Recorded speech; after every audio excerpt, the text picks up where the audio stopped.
Amazing. Let's talk about the Middle East crisis. What's happening in the Middle East currently? Yes, we have a problem in the Middle East, and it's not a problem that began yesterday or last month or last year. It's a problem that has been there for the longest. There are people who are born with that crisis, and they have given birth to children in that crisis. That is what is happening in the Middle East.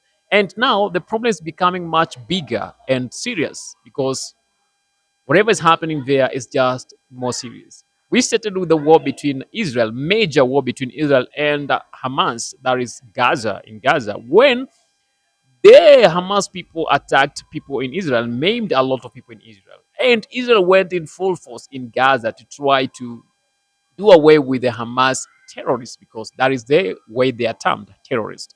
And after that, Iran came in play to help their brothers because Hamas are the proxy fighters of Iran. It say that Iran is the one that funds Hamas, Hezbollah, Al Shabaab, and any other Islamic terrorists around the world. That is what happens. And now that one has led to something else because Israel wanted to completely destroy the RGC, the Iran Republic of whatever whatever regime of Iran that is led by Ali Khamenei, who is the supreme leader that every command reports unto him. But Trump came in and served Khamenei as from the words of Trump. He said, they knew where you are and they were ready to come for you. But I told them not to because I don't know. Speculations are there, but that is not what we are going into. We are not going into the speculations today. But the war did not end because when the real war, like the soldiers coming on the ground, is so tough and so financial, it costs a lot of finances and all that need a lot of things, we come back to another strategy. And the another strategy is working perfectly for them. First, we need to make sure that the economy of this country is not as good as it is. Let's destroy the economy of this country. And people will be mad and will be tired with the leadership of the day, and they will come and pick up sufurias, whatever, pick up their things and go on the street and protest. And that is what has been working in Iran currently. That is why we're here. And so far, over 2,000 people have been confirmed killed. But those are the numbers that are given by the Islamic Republic of the Islamic regime of Iran.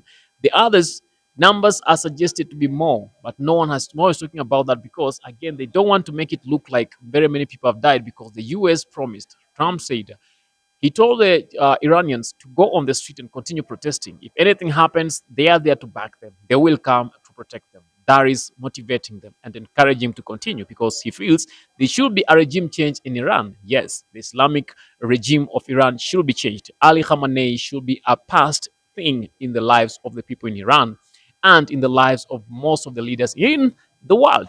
That is what is happening in them. And a bounty has been put on his head anytime, anywhere. Found Khamenei must not be, should not be existing. That is where we are now. Do you feel that is the best thing? And if Ali Khamenei manages, or if the US manages to go with Ali Khamenei, what will be the response of other leaders around the world? Remember, Ali Khamenei has been supported by Russia, China, and part of India, though Narendra Modi has not been clear on his stand about Khamenei because he knows that he has to serve the American interest within that area. Obviously, if you don't serve the American interest, you're serving Chinese interest. But if you don't serve American interest, there will be things that will be done, and mhm, you must serve the American interest because the big daddy, the big brother, must get whatever he is looking for. So, do you think the RGC, the fall of RGC, or the fall of Khamenei will assure the fall of RGC or the Islamic regime in Iran? And if the Islamic regime in Iran falls down, will Iran go back to the Iran that was before the toppling of the Iranian government by the Islamic regime of Khamenei? And if that is the case, what do you think will happen? Two things that I'm suggesting that will happen. The economy of Iran will grow. And again, religion in Iran, freedom of religion in Iran will be there. And thus, Islam or Islam, again, Islam will not be stronger as it is now because the only man who is making it stronger and more radical is Ali Khamenei. With the exit of Ali Khamenei, everything else will work perfectly and there'll be freedom of worship everywhere. No more crucifixion or no more unaliving of Christians in Iran, and even Christians will have a freedom to worship their God just like any other person. It is Alan Hoy reporting live for Alan Hoy TV. Please. The only way to support us is to subscribe.